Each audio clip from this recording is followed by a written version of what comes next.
Hello everybody, Cyan the Tortat here, fresh back from Furrydelphia. I had a freaking great time, and because I had such a great time, I had all this post-con inspiration, and I wanted to try making a furry video just to cement my descent into the depths of this fandom. So I wanted to make a video about con experiences because that's been a really recent and like kind of the most fun part of the fandom for me as of late. I know this video probably exists like 5 million times, but I wanted to try my hand at it personally.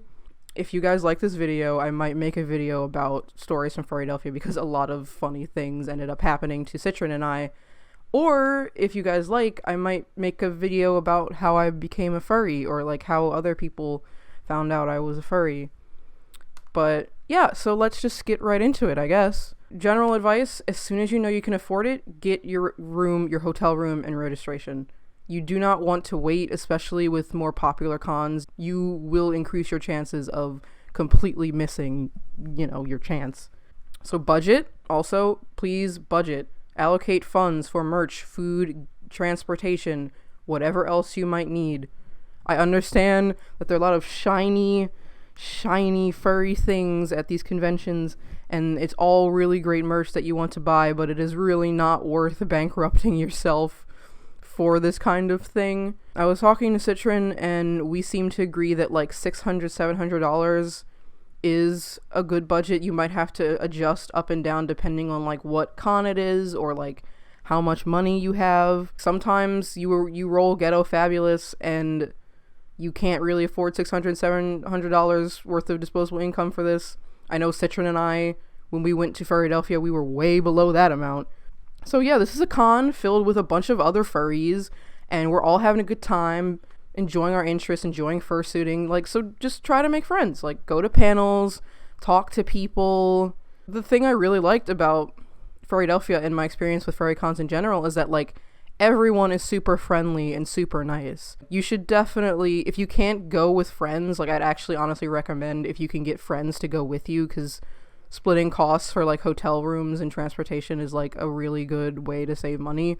But if you can't go with friends, try to make friends, and it's probably really easy to do so. I had several really great conversations with people just like out of nowhere that I didn't know and had like never seen before. So, try to make friends. So, young furs, this next one is for you. You need to be with a guardian, young furs. If you are not above 18, you need to have some sort of guardian, an older sister, a parent, some sort of parental figure with you. The furry fandom is a wonderful place, but you're very young, and there are people in all sorts of fandoms and all sorts of spaces that are looking to take advantage of you, so be safe. Don't be afraid to approach people, but be safe. If someone's making you uncomfortable, try to leave the situation, get your parent, or if you have to, make a freaking scene. Do not let people hurt you or mistreat you. Okay, everybody else, be nice to young furs. I haven't seen anyone being mean to young furs. I'm just putting that out there, because I know us older, I'm not a gray muzzle, but I'm not a young fur either. I know some of us have a thing about kids, and it is okay if you do not like kids. I am not saying that you have to like kids, but if you see young furs, at least be decent to them. At least just show common courtesy to young furs. If you do like kids, then feel free to interact with young furs. Like, they love it. I had a lot of really cute fursuit interactions with younger furries, and they're very sweet and really enthusiastic about the fandom and really, really creative and just full of passion and joy. And I really loved seeing that. Moving on to my next point about non-young furs. If you have to be inappropriate or if you have to be drunk or whatever, try not to do it in public. These cons, unless it's not like this for some reason, cons are family friendly. And both cons that I've been to have had a lot of young furs walking around. Unless it's an 18 plus space or an 18 plus panel, you should not be being sexual or inappropriate. Not only is that like really bad because there are minors around, there are people like me who aren't minors who really don't want to see that anyway. I've seen things at dance parties that would make your skin crawl. Onto the non-suitors aspect of this video. Give fursuiters the right of way on elevators and stairs. This is obviously a beginner video. Most furries already know this, and I don't think anyone at Furrydelphia had done anything rude. Like, most people were letting me and other fursuiters have the right of way, so this is not like a condemnation of anyone. This is for like people who have never been to cons before. The reason why you should give fursuiters the right of way on elevators and stairs is because it's very, very hard to climb stairs in fursuit. Not to mention, fursuiters overheat pretty easily, so you never know if the person that you're blocking or trying to get in front of is really trying to get to the headless lounge so that they can cool off and not have a heat stroke, or if they're trying to get back to their room so they can cool off and not have a heat stroke. So please do give fursuiters the right of way on elevators and stairs. Do not yank on fursuit parts. At Furrydelphia, I had a slightly unfortunate experience where a woman was trying to get my attention for a picture. I don't think she was a furry. I'm pretty sure she was a normie because furries know not to do that for the most part. But she kept grabbing my muzzle and like moving my head in different directions, like roughly. Luckily, my head is made of foam, so that's not painful for me, but it's still very unpleasant. I will talk later about how you can get a fursuiter's attention if you want them to look a certain way or do something. But yeah, please, some fursuits are very fragile. I know mine is a little ghetto fabulous right now, so you really cannot yank on certain parts of the suit or else it will be real bad for me. I know resin bases, it can be very painful if you like try to boop someone or like bob somebody's snout or something, so just be careful. Oh, wait, I'm going to talk about that right now. So, try to get a fursuiter's attention before you do anything. Like, I don't mind surprise hugs. I'm a very cuddly person, but there are people who would very much not like being surprised. So, to explain this for people who don't really have that much experience with the furry fandom, it is very hard to see in fursuits. Like, the black part of my eye, that is the only part I could see out of. So, I can't see like this. I can't see. And I can't see my muzzle for the most part. I can't see this. Luckily, when Citron made my fursuit, she did not put as much foam where the ears are, so my hearing is actually is almost the same. Like, it's pretty good. For other fursuits, that might be different. I don't know. It's basically, it is hard to exist in a fursuit as far as your senses are concerned. So, like, try to get our attention. If you want to get our attention, you can, like, tap on the shoulder, wave a hand in front of my face. If you're loud enough, you can say the fursuiter's name if you know it, or just say, hey, you, Calico, or something. Just something that, gets the attention of the fursuiter. And, like, ask them first before you do anything. Some fursuiters might be comfortable with you picking them up or twirling them around or doing fursuit antics. Some of them might be okay with hugs and pictures. Some of them might not. Just ask first. And if they don't want to do the particular thing you want them to do, just respect their wishes. It's probably not personal. It's just probably a boundary issue or something, or maybe they're tired. Who knows? Do compliment their suits, though. One thing that I saw a lot at Furrydelphia that I thought was really sweet was just random people being like, nice head, or really cute suit. And I know for me personally, that was very encouraging.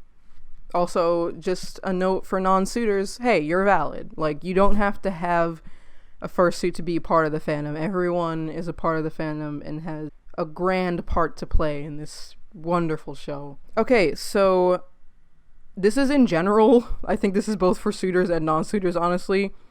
Please be clean. Please be clean. I've walked into a room where someone very clearly has not showered, and it's like a concentration of stink in like one area of the room, and you could tell exactly who it is, and it's just really unpleasant to be stuck in a room with someone who hasn't washed. Try to take at least one shower every day, if not more than that. If you, for some reason, just cannot take showers, maybe invest in some perfume or something, but like, stay clean. Also, please eat and sleep. Like, I know for me personally, it's hard to remember to do those things, especially when I'm excited, but you need to make sure that you are eating or sleeping, or else you might, like, pass out or something bad might happen. suitors. I know there are a bunch of different videos about fursuiting, and there are probably people who have made better videos than me, but this is just my experience with suiting. For first-time suitors, please try to stay cool. If you can, invest in moisture-wicking clothing. I know some of us don't really have the money for all that kind of stuff. If you can't afford moisture-wicking clothing, just like a tank top and underwear is fine. Like a thin tank top and underwear would be fine. If you do go the Ghetto Fabulous tank top and underwear route, bring multiple pairs of underwear. Trust me, you will need them. Stay hydrated. Like, I know there's a lot of debate about poodling and breaking the magic, and I get it. I get that. But your health is more important than the magic. If you need to take off your head and you're not in the headless lounge, do it. If you need to take off your hand paws or feet paws and you're not in the headless lounge, do it. Your health is not worth risking for the magic. Visit the headless lounge as much as you need to. I know I overheated very quickly in Cyan, and I had to visit the headless lounge a lot. But that's fine. You just need to stay cool, because you do not want to have an episode in the middle of a con. It's not good for you, first of all, but it's also just kind of embarrassing. Okay, especially if you are a first-time suitor, it is better to have a handler. Or, you know, if you're with other suitors, that's just more.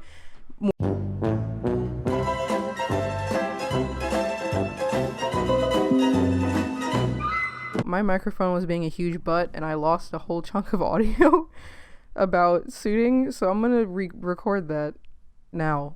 As a first-time suitor, especially, it is better to have a handler or another fursuiter with you. Because as previously mentioned, your visibility and your hearing and all of your senses suck. Having another human being who is not impeded by a giant animal costume is a great thing. For those of you who don't know, what a handler is a non-suitor that walks around with a suitor, or sometimes if you're that skilled, you can walk around with a group of them. And basically, handlers make sure that you don't bump into things or that you don't overheat. It's just basically just looking after fursuiters and making sure they don't kill themselves trying to, you know, keep the magic or whatever. So handlers are really great because they can hold stuff for you. If you're like me, you do not have pockets in your suit, so you can't really hold anything like your phone or anything. So they can hold stuff for you, whether it be your con badge, water, phone, snacks, anything that you might need. It's also helpful because cons are hard to maneuver in suit because of the nature of a fursuit. Handlers can help you with stairs, making sure you don't trip and fall, don't get caught in elevators. If you need to get through somewhere and there's a crowd, the handler can clear people out, stuff like that. They're also good for pictures. So the downside of Citron and I suiting at the same time is that neither of us could really have our phones like directly somewhere where we could get to it quickly, so it was hard to take pictures with other suitors if we wanted it. If you have a handler, they can hold your phone for you, and they can also facilitate interactions for pictures between multiple fursuiters. Also, a tip for non-suitors, if you want to take a picture with a fursuiter, then if they have a handler, it's probably easier for you to approach the handler first. That way they can comfortably relay the information to the fursuiter and facilitate interactions in a safe and comfortable way. Another thing that handlers are really good for is brushing. Again, I have no articulation in these floppy claws of mine, so I can't really brush myself. Having a handler is useful for me because not only can they brush me, but they can also brush the spots that I wouldn't be able to reach whether I had these hand paws on or not, like my back or my tail. They can also help you get the fursuit on if it's a particularly difficult fursuit to get on by yourself. Brush your suit. They can also indicate your preferences. So if you're someone who isn't comfortable with certain things like hugs or being touched from behind, or like you don't want to take pictures, you can tell your handler that, and they can relay that information to other people without you having to do it. Whether you have social anxiety, whether you don't want to break the magic, maybe you're tired, your handler can do that for you. Find a handler, and if you have a good handler, appreciate them, because it's a very hard job to do, but it is an important one, and you should be thankful that someone was willing to do that for you instead of doing whatever they might have wanted to do instead. If you're with other suitors, it's kind of easier. Like, I know Citron would brush my suit before she put her own suit on because it was so hard for me to brush with do anything with my hand paws on. It's really better to have a non-suitor with you, honestly. At cons especially, but in general, Keep your suit clean. I know at cons you probably will not have time to like fully clean your suit, and that's fine, but fursuit spray, you should invest in that because you sweat a lot in fursuit, especially if you do not have moisture wicking clothing. It's equally as unpleasant to have a suitor who smells really bad walking around. So fursuit spray is good. It typically has perfume and isopropyl alcohol, which is a cleaning agent. Honestly, if you just like let your suit air out when you're not using it and just spray a little bit of fursuit spray on the outside before you leave, which is another thing that handlers are very good for because they can spray you easily. That's good enough. When you get back from the con, clean your suit. Clean your suit. Depending on where you got your suit, there might be different ways that you have to clean it. Your maker should have told you over, I don't know, a message, a letter, or whatever, how to clean your suit. If they haven't, feel free to ask them. They probably know, because depending on the fabric and how the suit was made, you might not be able to wash it certain ways. Like, I know some suits are machine washable, some suits have to be spot cleaned, some suits you can't really clean. Like, I know there's a lot of issue with airbrushing, and you have to be careful with airbrushing. If you made your suit yourself, that's a little bit more complicated, but depending on the fabric and the way you constructed it, you should be able to ask other makers. So I've mentioned brushing your suit and how important that is several times in this video, but I understand that people who are not experienced with this might not actually know what to do. So I'm going to have a guest for like 2 minutes to explain how to brush your suit. So the maker of my suit, Citron Warrior, also Slate Saw Suits on Twitter, you should definitely hit her up for a commission. She's going to show us the correct way to brush a suit. So if you come on over, Citron. My name is Citron Warrior. I also run Slate Saw Suits on Twitter, and this is basically, this slicker brush is from Walmart. It was $5, and it is the one that I recommend because it's cheap and the bristles are extremely soft. Like, the ones you can get from PetSmart are going to run you like $20 to $22.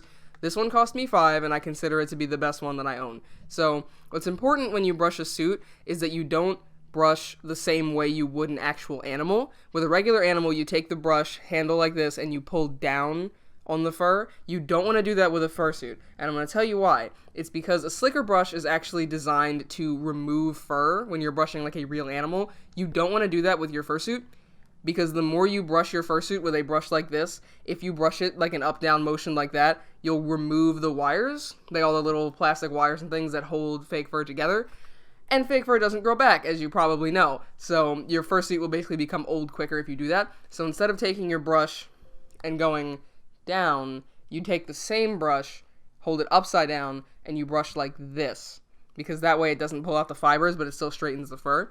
So I can use cyan as an example. If I just take the brush, make sure it's upside down, you're basically brushing it. Most people just describe this as brushing backwards, because it just kind of makes sense that way, but if you do that, you'll have a much smoother looking surface for your head and the like, and that's how you brush a fursuit. Cool. Thank you, Citron, for that informative section of the I video. guess you don't need the brush. There you are. Back to our scheduled programming.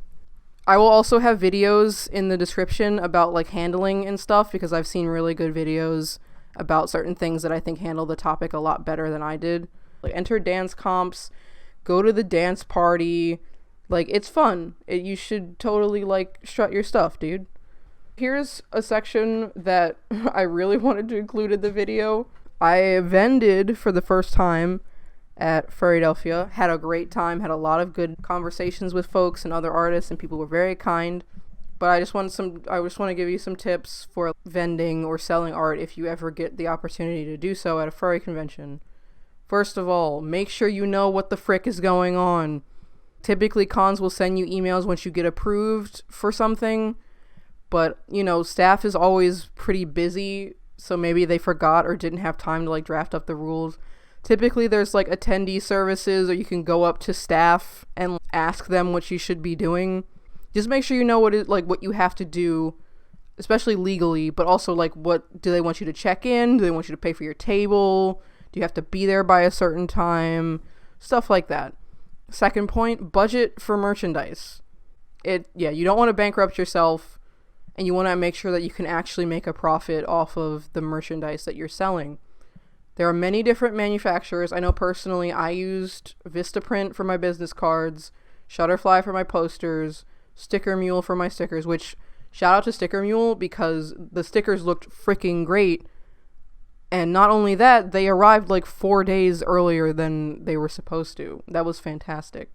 I did Crazy Dog t-shirts for my t-shirts, but I'm not being paid to represent all of these people. I just wanted to give examples of places that you could get prints and stuff.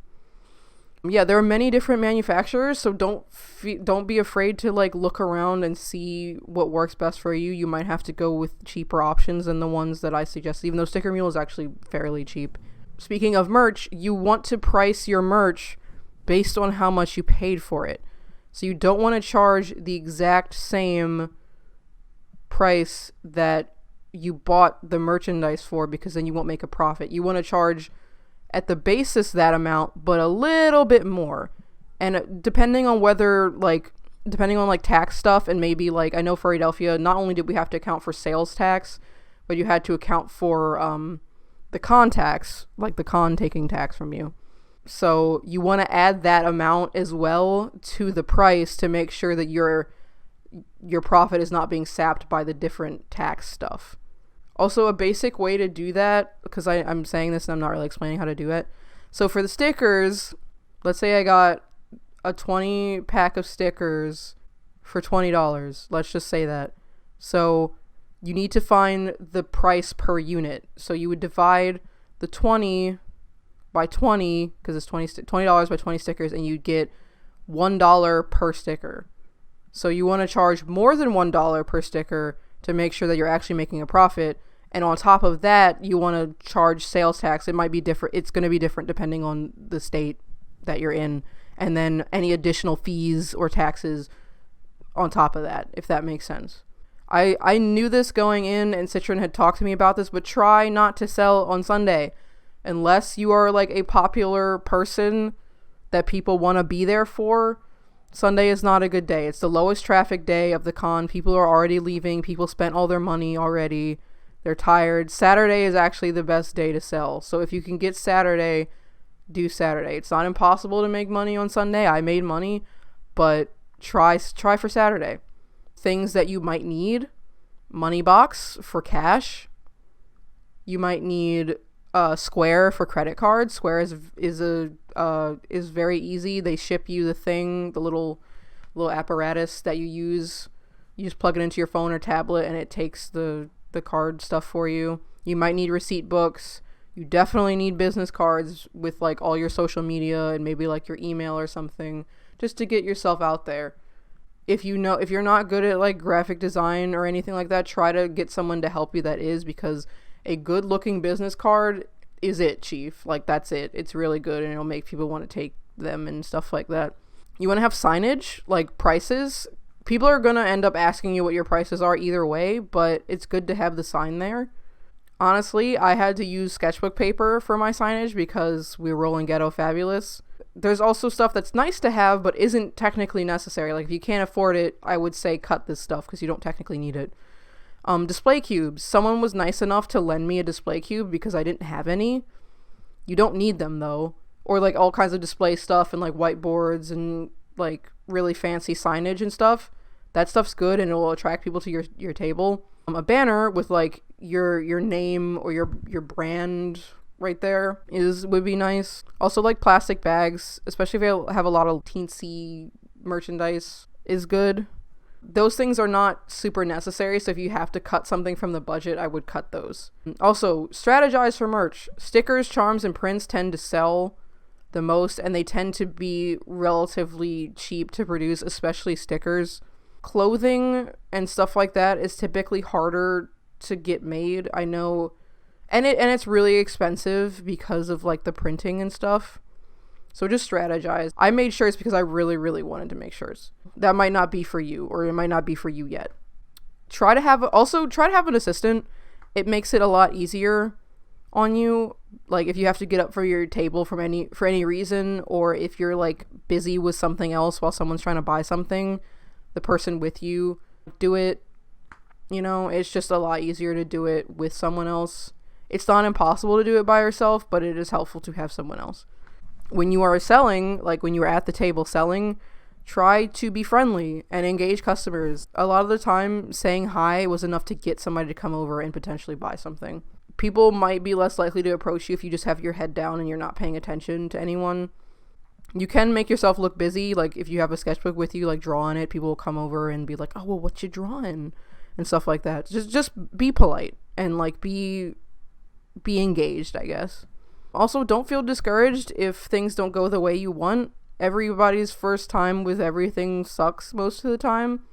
Mine didn't. I actually had a really great time. But yeah, if it doesn't work out the way you wanted it to, or the way you hoped for, then just keep going. And like, you know, try to do an assessment of what you think you did well and what you think you did wrong, and just try again. If you have leftover merch, I have leftover merch, which if you want to buy it, I'm selling it, and I'll probably have something at the end of the video for that. Feel free to like sell it online, or if there are people you know in real life that would want to buy it, then you can sell it to them as well. You will probably have to increase the price to factor for shipping, because depending on where you're shipping it to, it's going to be very expensive. If you have enough money that shipping is not an issue for you, that you don't have to do that. But for me, I'm going to have to add shipping because I am not a rich person. Another thing that I forgot to mention in the vending part of this video is self-advertising. So if you're not a big artist, then you really do need to like self-advertise. I know people can be self-conscious and a little scared to self-advertise. I'm included in that.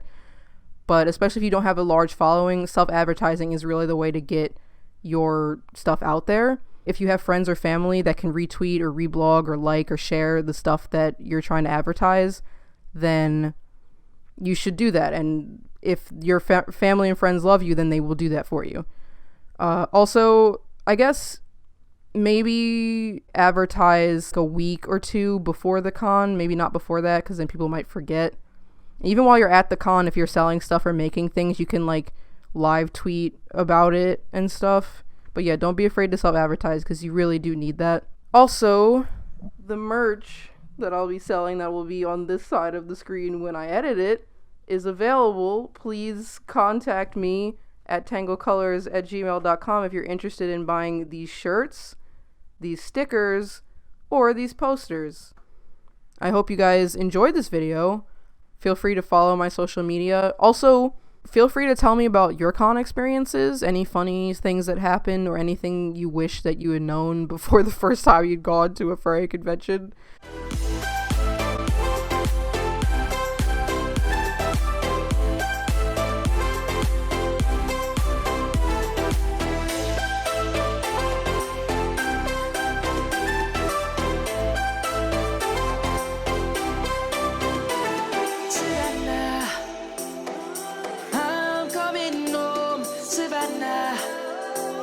We'll never be alone, Savannah.